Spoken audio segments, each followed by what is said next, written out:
الذي أنزل القرآن هدى للناس وبينات من الهدى والفرقان والصلاة والسلام على سيد المرسلين وعلى آله وصحبه أجمعين.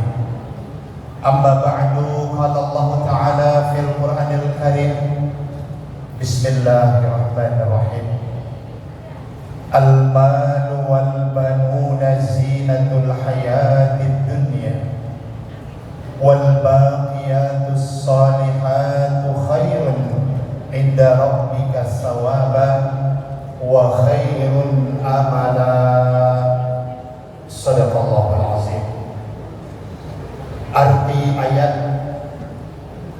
harta benda yang kita miliki, bahkan anak dan keturunan, semua itu adalah perhiasan dalam kehidupan di bumi yang fana ini. Sedangkan amal kebajikan, amal ibadah yang kita lakukan terus-menerus, itulah sebaik-baik ganjaran pahala di sisi Tuhanmu, dan itulah pula sebaik-baik pengharapan dalam kehidupan ini. Maha benar Allah dengan segala firman-Nya. Al-Quran surah Al-Kahfi ayat 4. Al-Quran surah Al-Kahfi ayat 46. Yang sama kita hormati dan kita muliakan Sahibul Bait di masjid yang mulia dan bertuah ini, tentu yang sangat kita muliakan ibunda keluarga besar daripada zuriat almarhum Haji Anipsan, ibunda Hajah Syarifah Rahma. Beliau adalah orang tua yang paling sukses, orang tua yang paling hebat di dunia ini. Kalau anak-anaknya lebih hebat daripada dirinya.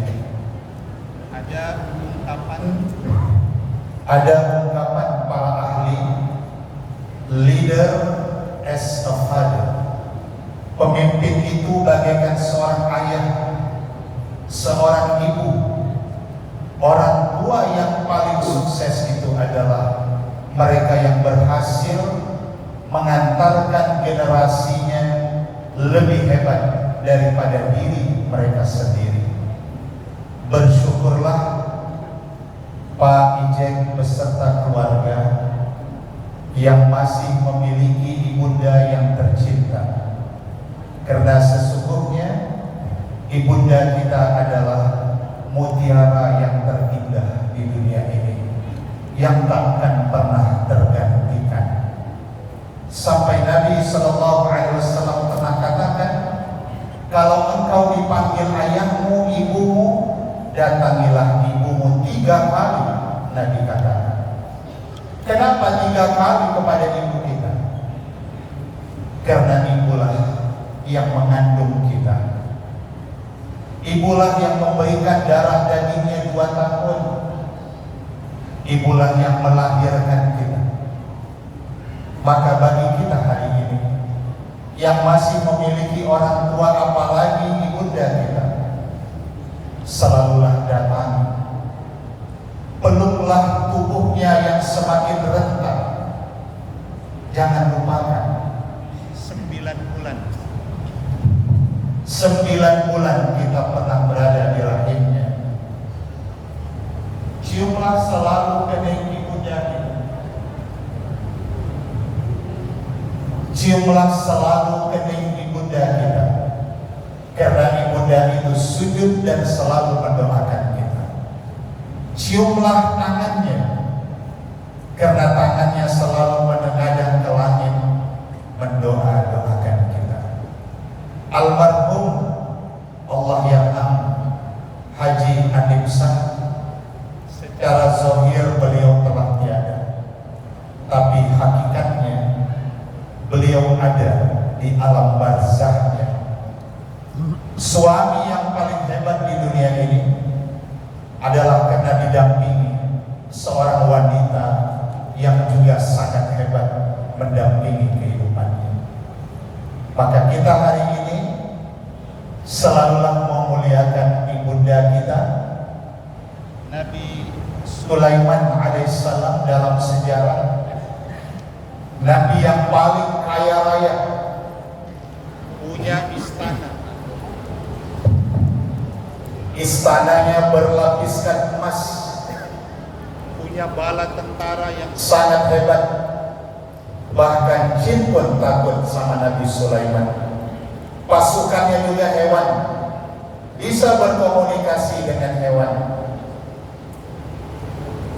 Dan Nabi Sulaiman pernah berdoa yang termaktub dalam Al-Quran surah Al-A'qaf ayat 15, Rabbi auzi'ni an ashkura ni'mataka allati an'amta alayya wa ala walidayya.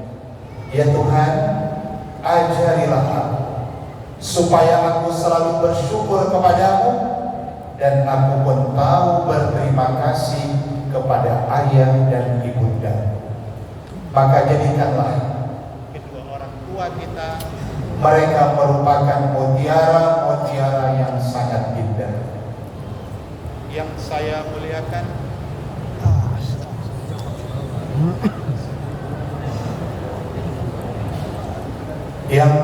muliakan, forum pimpinan daerah Sumatera Utara yang hadir bersama kita. Tadi dari Polda Sumatera Utara, Bapak Wakapolda sudah menyampaikan pandangan beliau. Para habaib, syekhul masyayikh, para alim ulama, tuan-tuan guru kami, ayahanda kami hadir bersama kita. Ayahanda kami Buya Prof. Amiruddin MS, Buya Prof. Hatta, dan mohon izin yang lain juga tidak dapat disebut karena waktu saya dibatasi hanya setengah SKS saja. Dan seluruh Bapak Ibu jamaah Qiyamul Lail yang dimuliakan Allah Subhanahu wa taala. Saya melihat Masya Allah luar biasanya kita yang datang ini. Tapi saya juga harus tahu diri, karena saya lihat dan saya perhatikan ada yang sudah kurang bersahabat dengan kita. Yang kurang bersahabat dengan kita kelihatannya kaki. Sebagian sudah putar kiri kanan per 10 menit diperhatikan. Ada yang dapat sandaran, ada yang tidak nyandar. Semoga yang tidak nyandar pahalanya lebih banyak. Yang sudah dapat sandaran, lanjutkan sandarannya. Pada malam hari ini, perkenankan saya menyampaikan sedikit. Bukan bermaksud mengajari kita semua, karena yang hadir ini para alim ulama, para cendekiawan, para guru besar.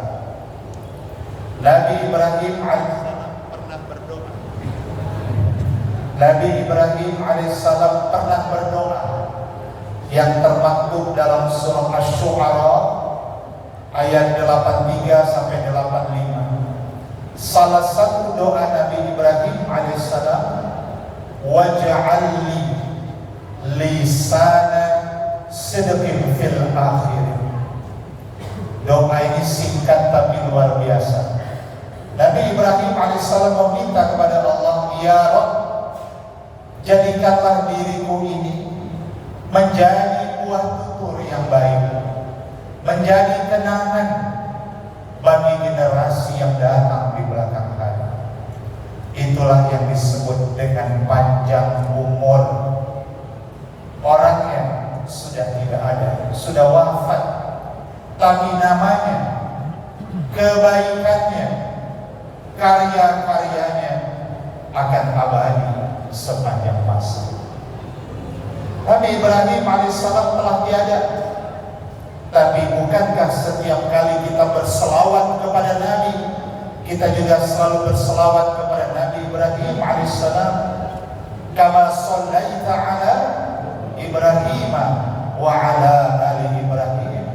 Bahkan orang berjuta-juta datang, pergi ke Palestina, pergi ke Yerusalem, dan berziarah di Hebron, berziarah di makam Nabi Ibrahim alaihissalam. Hari ini 3 juta orang di depan Baitullah, mereka berumrah Ramadan.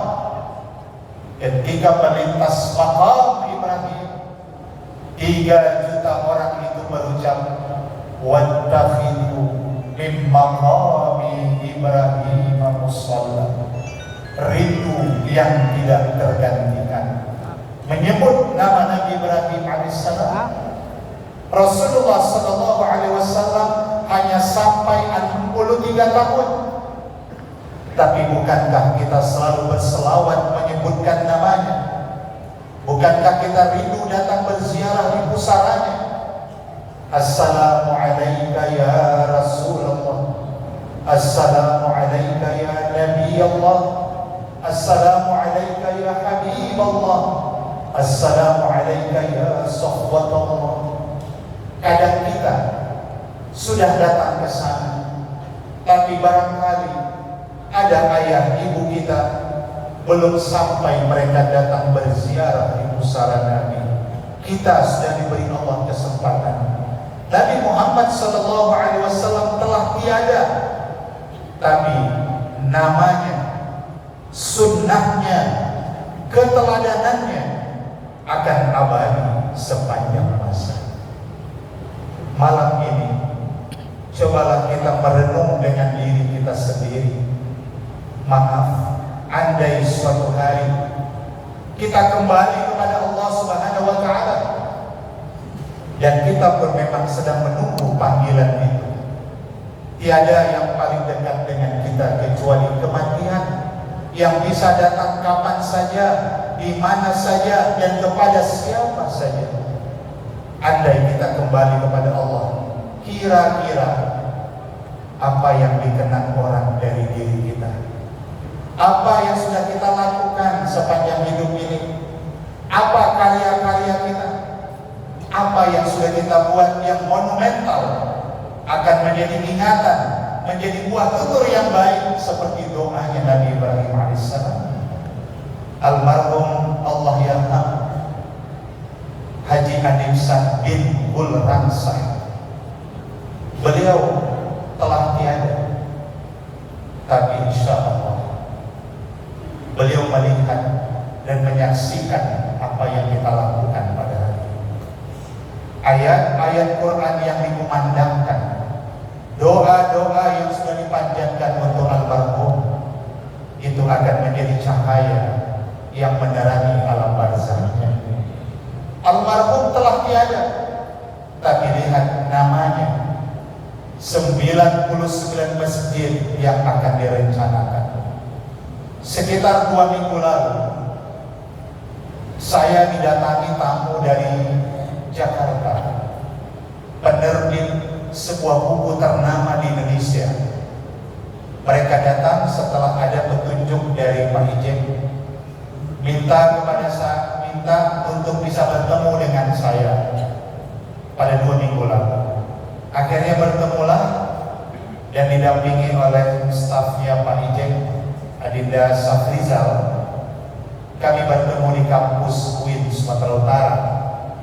Rupanya yang datang itu adalah direncanakan penulis buku. Pak Ijek dan keluarga besar sedang merencanakan sebuah buku yang berjudul Dada Tidak Pernah Pergi. Itu judulnya sangat sofistik sekali. Secara jasad dada itu sudah tidak ada, tapi secara rohani dada itu memang tidak pernah pergi. MTQ yang keempat ini pun adalah pertanda bahwa dada itu tidak pernah pergi. Jasadnya tidak ada bersama kita. Dalam kajian tauhid, orang-orang saleh, orang-orang yang husnul khatimah di alam barzahnya akan merasakan apa yang disebut ruh muna'amah. Ruh muna'amah itu ruh yang merasakan kenikmatan di alam barzakh, bahagia di alam barzakh, bagaikan taman dari taman surga. Insyaallah almarhum Haji Anifsah merasakan kebahagiaan di alam barzakh. Dan penulis buku yang datang itu bercerita, beliau pernah katanya membangun sebuah masjid, tidak saja di Sumatera Utara, dan memang ada satu masjid yang beliau bangun di Eropa. Masjid yang dibangun di Eropa persisnya di kota Amsterdam. Masjid yang dibangun tahun 2016, dan alhamdulillah dengan izin Allah Subhanahu wa taala saya sudah sempat datang 45 hari Ramadan 2018. Undangan Allah Subhanahu wa taala lewat adik almarhum Bapak Haji Rahmat saya. Diundang ke sana 45 hari dan berada di Masjid Al-Ikhlas namanya. Dan di sana ada monumen yang ditandatangani almarhum, dan masjid itu selesai 2016, beberapa tahun lalu. Ternyata apa yang didoakan Nabi Ibrahim alaihissalam itu ada pada diri beliau. Jasadnya sudah tidak ada lagi, tapi masjidnya tidak saja di Indonesia, bahkan di belahan negara Eropa pun beribu orang sholat di masjid yang pernah beliau bangun. Itu amal jariah yang sangat luar biasa. Penyair Mesir Syauqi pernah mengatakan, "Ihfaz li nafsika qabla mautika dzikraha, sadikru lil insani umrun tsani." Sebelum engkau mati, peliharalah kenangan yang akan dikenang orang daripada dirimu. Karena kenangan atas ketika hidup yang dulu adalah amal, adalah umur yang kedua kali bagi manusia. Jadi almarhum itu panjang umurnya yang kedua, dan itu sampai akhir zaman akan dikenang orang. Termasuklah MTQ yang sudah 4 tahun dilaksanakan ini membuat almarhum panjang umur sesungguhnya dan menjadi kenangan yang abadi. Bapak Ibu yang dimuliakan Allah Subhanahu wa taala, terakhir saya harus beradaptasi karena kasihan saya, kaki kita sudah kurang sehat. Kira-kira masih sanggup 1 jam lagi? Alhamdulillah, saya yang malah tidak sanggup. Satu pesan yang ingin disampaikan, karena peringatan malam ini adalah Nuzulul Quran. Al-Quran diturunkan Allah Subhanahu wa taala adalah sebagai petunjuk bagi manusia. Al-Quran diturunkan Allah sebagai syifaa'un lima fis sudur, mengobati berbagai penyakit yang ada di hati manusia. Salah satu pesan Al-Quran, kalau kita mau selamat dunia dan selamat sampai di akhirat, dikutip Sayyidina Ali bin Abi Thalib yang diajarkan Quran, al-khawfu minal jalil. Ini pesan yang sangat penting. Kalau mau selamat dunia akhirat, jadilah kita orang yang takut kepada Allah Subhanahu wa taala. Kalau manusia tidak punya rasa takut kepada Allah, maka kehancuran akan datang. Mari kita lihat dalam lembaran-lembaran Al-Quran, dalam sejarah Al-Quran yang diceritakan Allah Subhanahu wa taala. Siapa di dunia ini yang tidak mengenal nama Fir'aun? Bahkan di Quran diulang-ulang legenda kisah nyata Fir'aun. Sampai di surah An-Nazi'at ayat 17 Allah katakan, "Izhab ila Fir'auna innahu tagha." Wahai Musa alaihissalam, pergi hadapi Fir'aun. Innahu tagha, dia itu orang yang tidak takut kepada Allah, sombong dengan kekuasaan sampai merasa dirinya Tuhan. Ma'alimtu lakum min ilahin ghairi. Fir'aun pernah mengatakan, tidak tahu kalau kalian masih ada Tuhan yang lain selain daripada diri. Sampai mengaku Tuhan, sombong dan takabur. Apa yang terjadi? Lihat, siapapun manusia yang tidak takut kepada Allah, apa yang akan menimpa?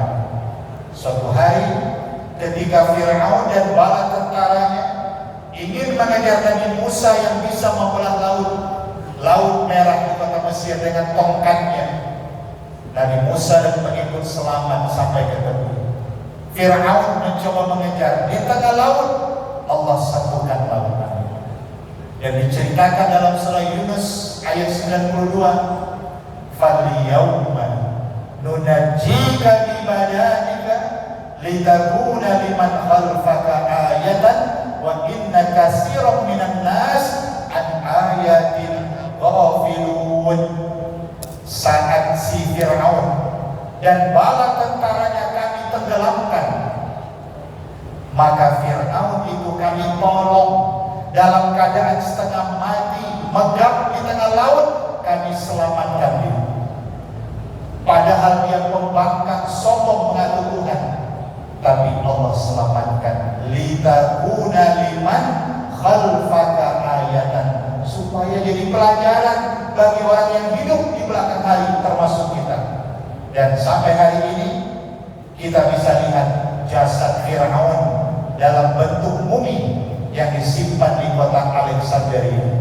Itu tempat Nabi Zulfikar pada belajar di Mesir, disimpan di kota Mesir di Alexandria dalam bentuk mumi. Dan tak sedikit orang non-muslim masuk Islam setelah melihat jasad Fir'aun. Ada tanda kebesaran Allah SWT. Fir'aun ditenggelamkan Allah karena tidak takut kepada Allah. Siapa lagi?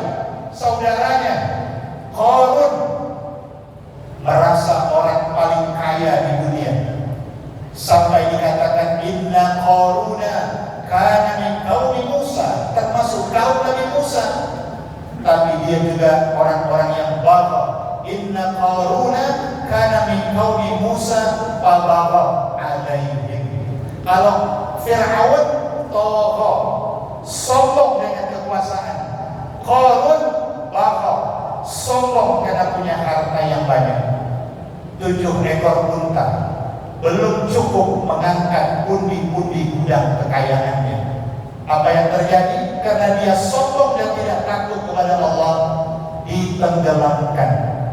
Diceritakan dalam surah Al-Qasas ayat 81, dia mengalami bencana likuifaksi.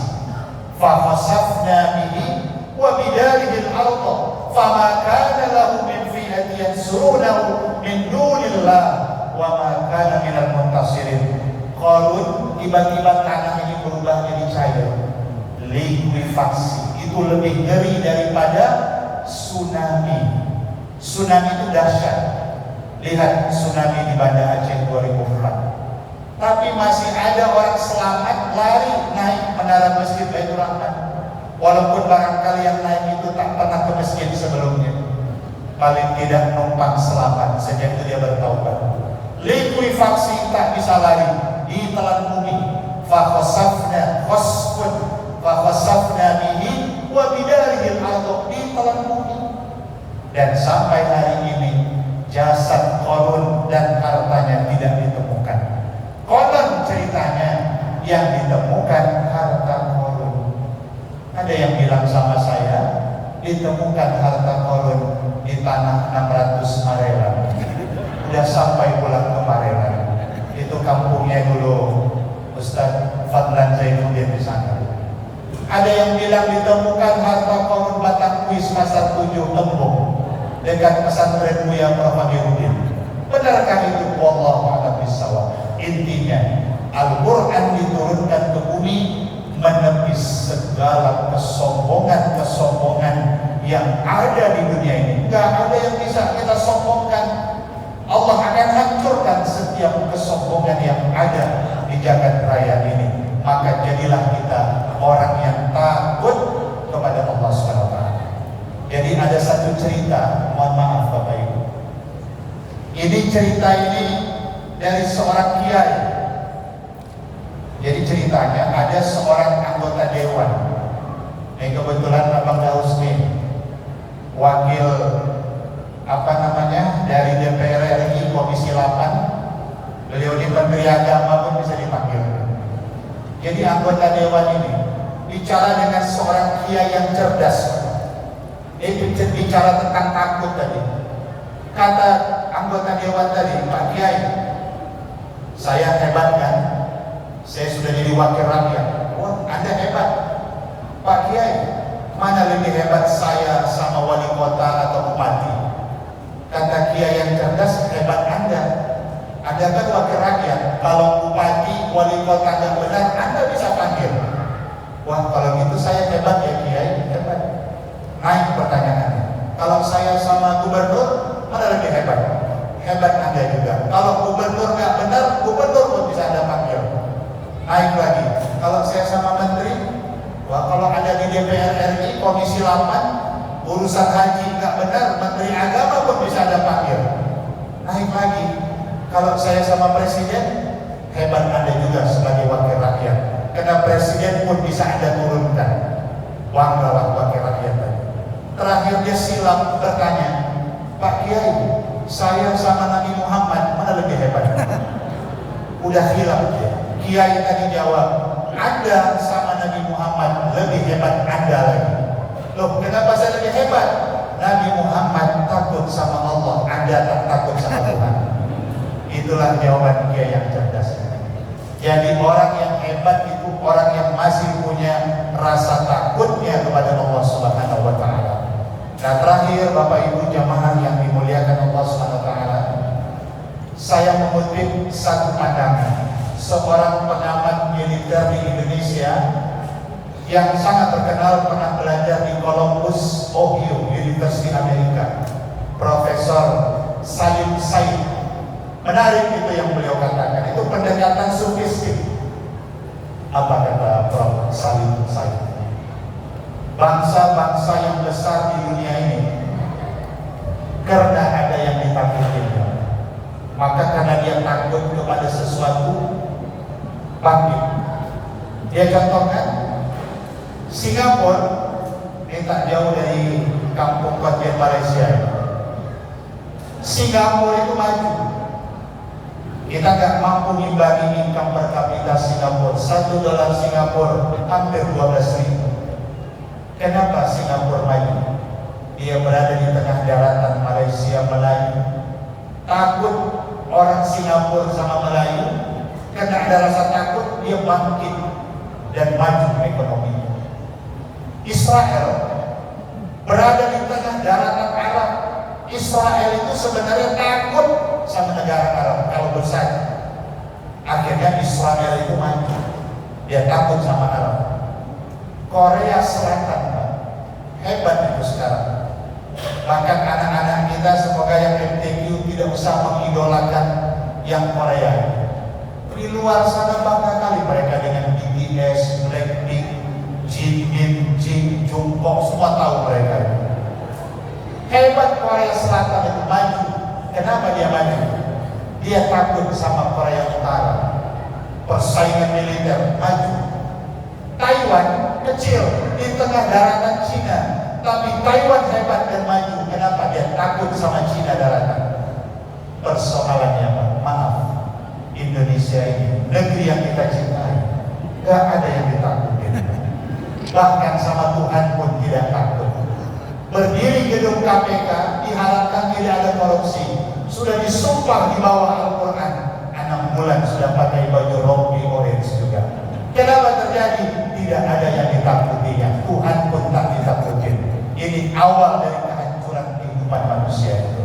Maka turunnya Al-Quran ke bumi menyelamatkan manusia supaya mereka bisa menghancurkan sifat-sifat kesombongan, ketakaburan, kesombongan. Karena hanya Allah yang pantas berlaku sombong itu. Kita tidak pantas. Sombong itu pakaian Allah. Pakaian kita adalah tawadhu yang selalu merendahkan hati kita kepada Allah Subhanahu wa Ta'ala. Demikian, dan mari kita tutup dengan sama-sama ananda kami sekalian kita membaca doa nuzulul Quran. Mari Bapak Ibu bersama kita membacanya. Allahumma rahamna bil Qur'an waj'alhu lana imama wa nura wa huda wa rahmah. Allahumma dzakirna minhu ma nasina wa 'allimna minhu ma jahilna warzuqna tilawatahu ana al-laili wa atrafan nahar waj'alhu lana hujjatan ya rabbal alamin. Mohon maaf di atas segala kekurangan. Burung dara, burung cendrawasih, cari dulu di Papua. Cukup sekian, terima kasih. Semoga bermanfaat untuk semua. Wabillahi taufiq wal hidayah. Wassalamualaikum warahmatullahi